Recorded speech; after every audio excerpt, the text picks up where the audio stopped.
5:58 a.m. Headlights flash. Crash. Mailbox number 4 bites the dust. This time I'm not fixing it. This time, I'm building a trap. From my second-story window, I watched the black SUV back away from the mangled wreck like nothing had happened. Not a pause, not a glance in the rearview. Just smooth, unapologetic reverse gear and a calm cruise back toward the oversized driveway of the biggest house on the block. I didn't need to see the driver's face to know who it was. Rhonda Glass. HOA president. Tyrant in pearls and pantsuits. A woman who declared herself queen of Willowbrook Court the moment her custom iron gate clicked shut for the first time. She had no idea she was waging war against someone who built chaos for a living. I don't just design explosions and collapses for the movies. I make them look real, and sometimes, they are. 3 months ago, I moved into my grandparents' old place. After they passed, the house sat empty for a year while probate wound its way through the courts, and when the dust settled, I was left with a piece of Americana, a white clapboard 2-story with a wraparound porch and a creaky attic fan that still worked if you kicked it just right. Willowbrook Court was one of those neighborhoods pulled from a real estate catalog: white fences, trimmed hedges, driveways swept twice a week. An artificial calm like a movie set before the action starts. For 30 days, it was peaceful. I worked from the garage, building mechanical props and practical effects rigs for low- and mid-budget films. My clients didn't care where I worked, just that I delivered. I liked the silence, the slow rhythms. Then Rhonda arrived on my radar like a stealth bomber. The first mailbox incident was subtle. Monday morning. Early September.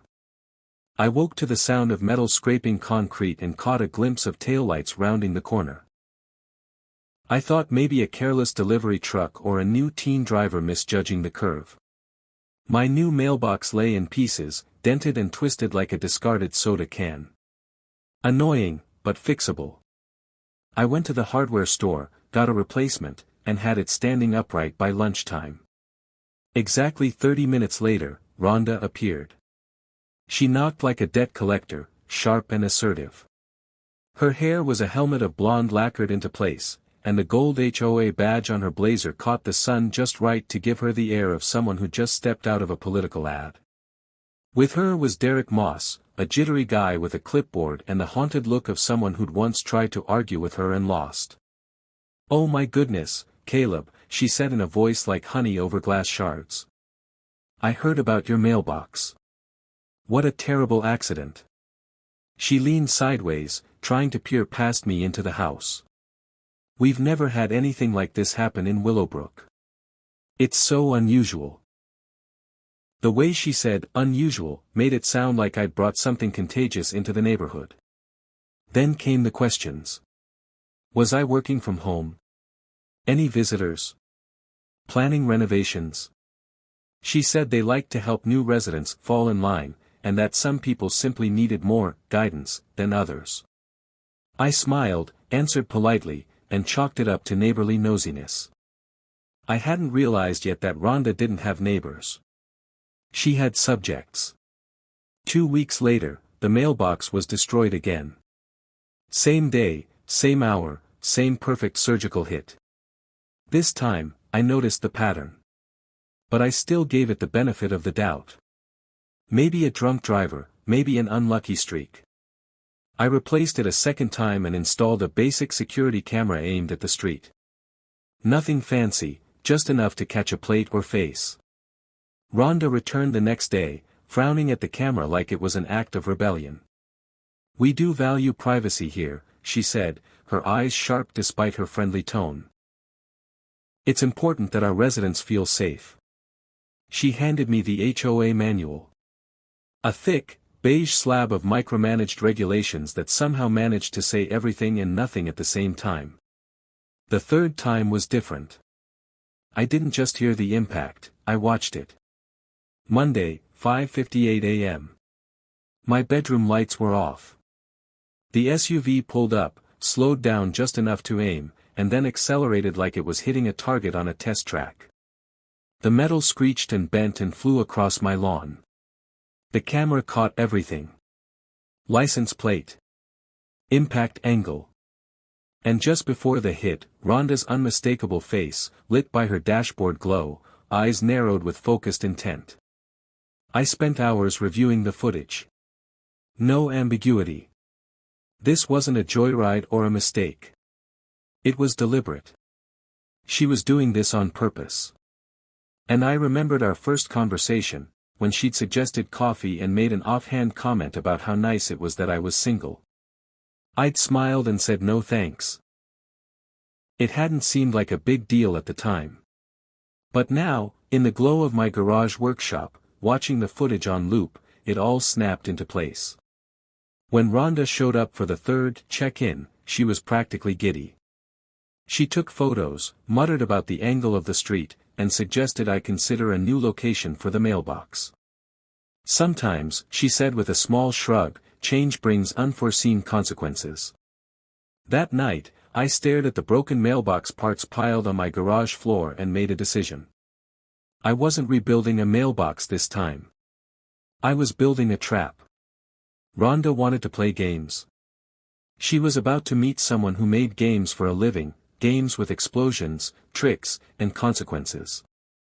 The next Monday, I was ready. Coffee in hand, I watched her SUV glide toward its target. The hit was perfect. Metal crumpled with a satisfying crunch. She reversed, backed into her driveway, and vanished behind her hedge of manicured roses. But she didn't know I'd installed 3 cameras this time. Wide angle, zoom, thermal backup. Her entire performance was documented from every angle. And then, like clockwork, she knocked. No Derek this time. No feigned concern. Just Rhonda, standing tall in my doorway, her badge flashing like a police shield. "Caleb, honey, we need to talk," she said, pushing past me into the living room. She sat like a judge in session. All calm superiority and quiet menace. "This situation with your mailbox is becoming concerning." I asked how. I genuinely wanted to hear her say it. "Well, you see," she said, crossing one leg over the other, "this neighborhood has standards. Some neighbors adapt. Others require correction." She leaned in. "We can't have residents disrupting the peace. Your setup, your workshop, it doesn't exactly blend in.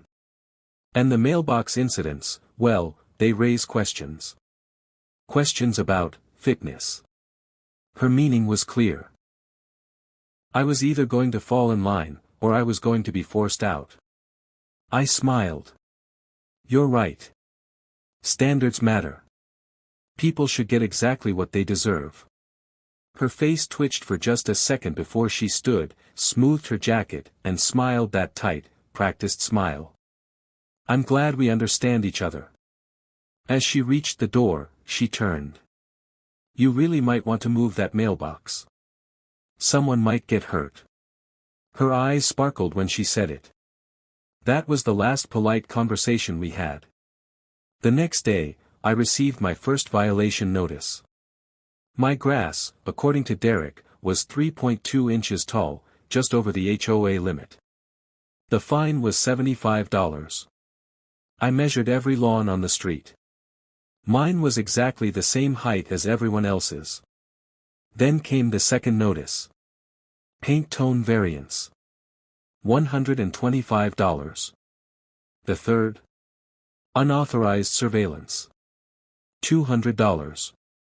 Rhonda had declared war.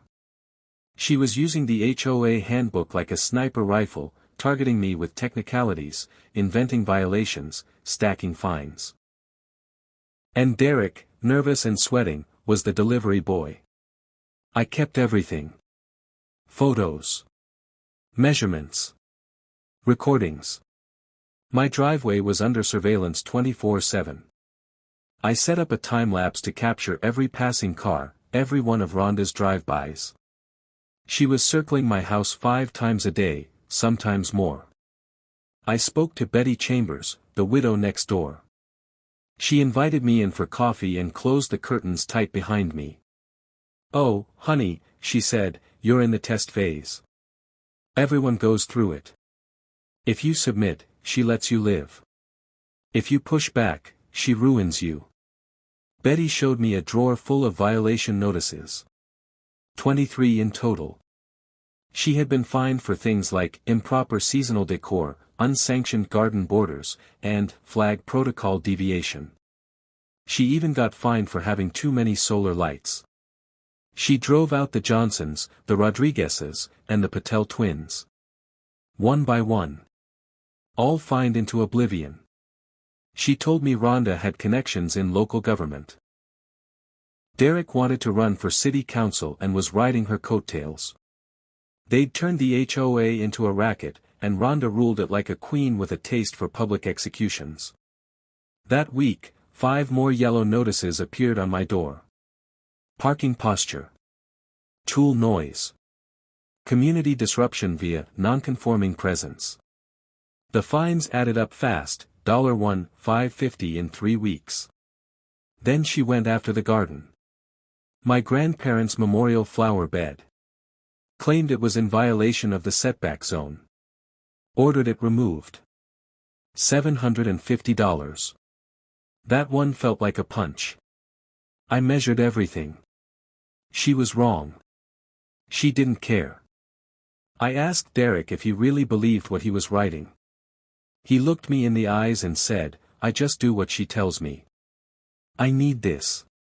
That night, surrounded by schematics, I began the real plan. Not just revenge. A message. Rhonda wanted dominance. I was going to give her spectacle. And in the middle of it all, I smiled. Because finally, I understood. She thought she was unbeatable. But she had never gone up against someone who built monsters for a living.